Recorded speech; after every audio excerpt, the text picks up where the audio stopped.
how's it going? I'm Zero. I'm DK. And I'm Rizzo, and today on Anime Reaction, we watched the 9th episode of Webbon Working!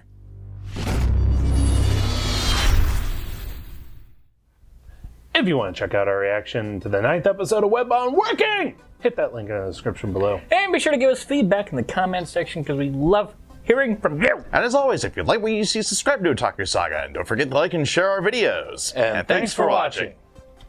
So on this episode of Webbon Working, so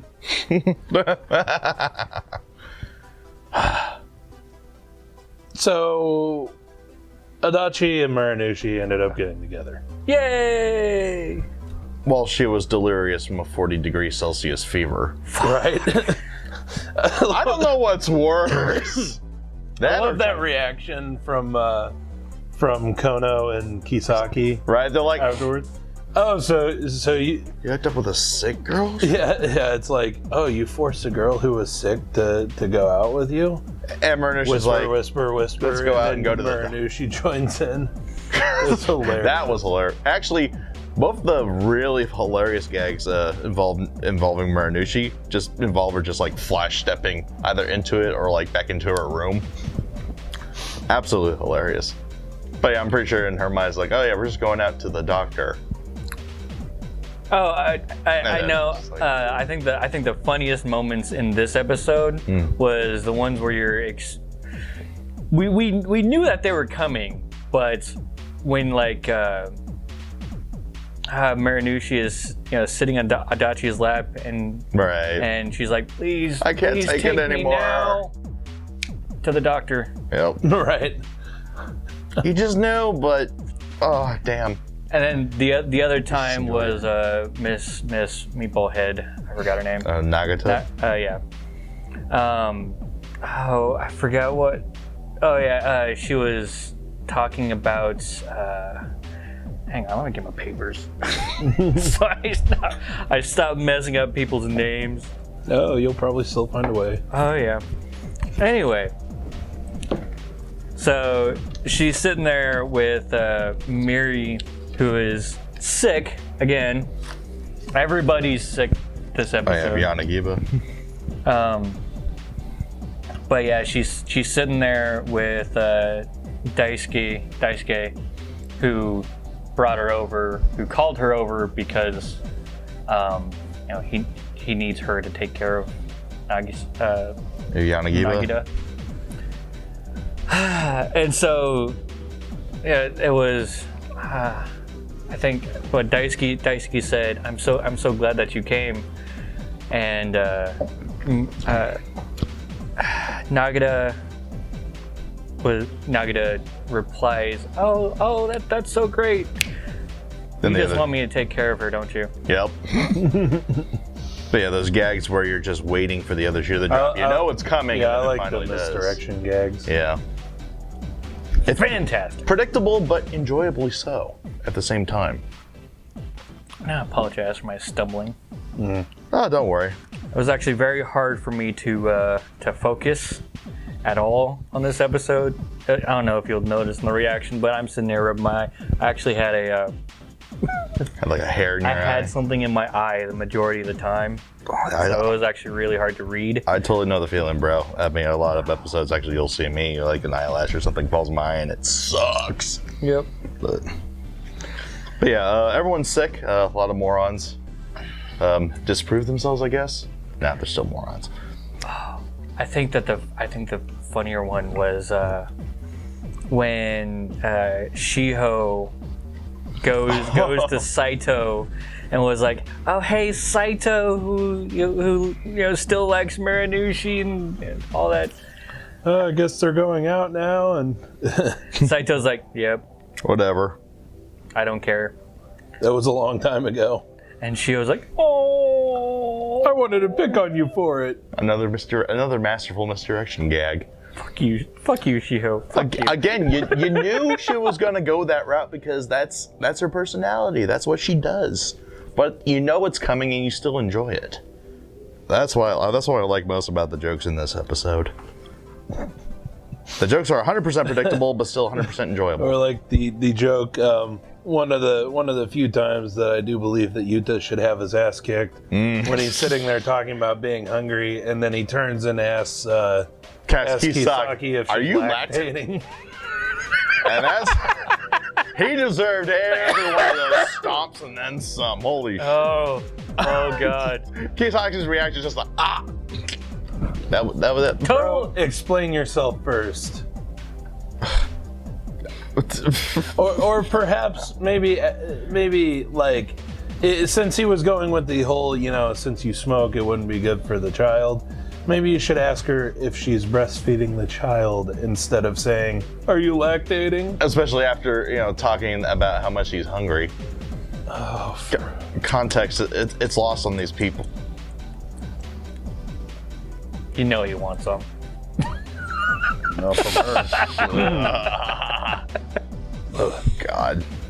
But and then one of the jokes that I found hilarious was when Nagata and Yanagiba were trying to picture Daisuke and Miyakoshi in a loving relationship.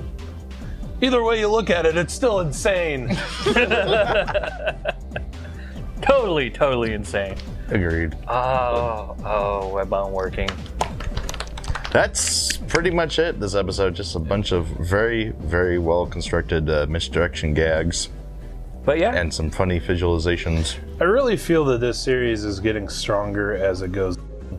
Probably because the voice actors are getting used to their characters, and the director kind of knows where how he actually wants to fit things together, and the art direction. I think a lot of it also probably goes into the fact that where we're at right now is towards the end of the run of the manga, well the web manga, and so as the manga progresses, obviously the author gets more experience.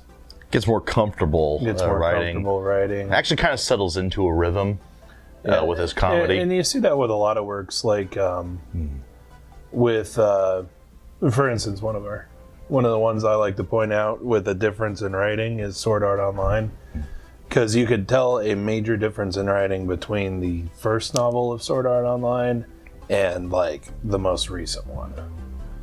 Or you see how the author's other work, Excel World, is a lot better put together of a story than Sword Art Online is, even though they're both fairly excellent. But that's also why, if you watch the normal working series, it doesn't seem to take that long to get rolling, because I think the author had more practice doing this first. Well, yeah. I mean, again, this is the author's original work, but it's actually nice. You can see how quickly he kind of got into that rhythm, kind of found his formula, and is able to stick with it over the last couple episodes in particular. But this episode's a good showcase of that. You have each character, you know what they do, you know the kind of jokes that the writer's going to go for when those characters are involved. But you still enjoy it because it's just a formula that works. Yeah, definitely.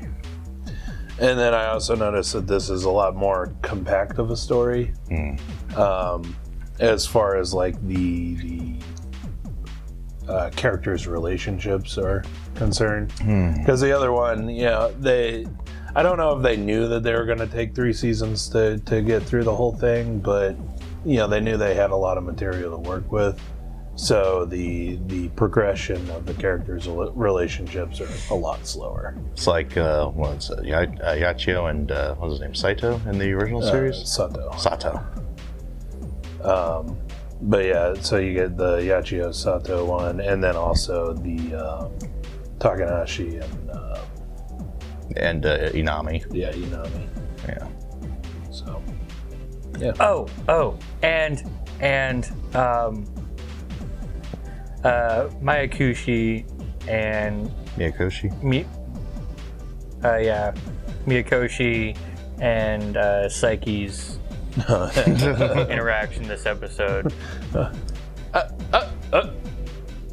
Oh my god, my girlfriend's forgetting how to speak even Japanese.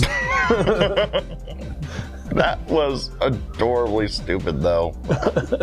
Actually, another thing I wanted to bring up, the terrible Jinglish rears its ugly head. Oh, actually, I did want to. The actor for Psyche was actually pretty decent. Well, yeah, he had a really, really thick accent, but the way that he put together the sentences was natural. Yeah, it was very natural. But what Kisaki's voice actor did, it almost seemed like they had to actually cut out bits and pieces of a ton of dialogue recordings and try that because it was really choppy. Like what she did, it did actually sound like something who. Basically, somebody who can speak the language but not like super well does, where they'll leave out certain words. Like they'll get the point across, but it's not like a real conversation. Yeah. But Kisaki's point on that conversation did seem off to me. I just want to point that out. The English was painful. Yeah. To listen to. But it wasn't as painful as, or like Psyche's wasn't as painful. Psyche's was. Yeah, I actually thought Psyche's was pretty decent. For what they had to work with. Like, I know there's a few voice actors who can, a few voice actors in Japan who can speak like fluent English. Mm-hmm. But they're few and far between. No, I've listened to enough Beat Crusaders song to realize that there's no excuse anymore. They can't do it. No, actually, oh god, that band All Out. Oh my god, they're really good in English. So, I'm just saying. Yeah, but it can be done. It certainly wasn't this episode, though. Yeah, well, yeah, you definitely get differing. Differing levels. Yeah. Let's say. So. Mm-hmm. Anyway, yeah, I think that's about it. So. Pretty much. So let us know what you thought of the anime, what you thought of our reaction in the comment section below. Yep, thumbs up if you like it, thumbs down if you don't. But that's gonna do it for this episode of Anime Reaction. As always, I'm DK. I'm Zero. And I'm Rizzo. See you next time.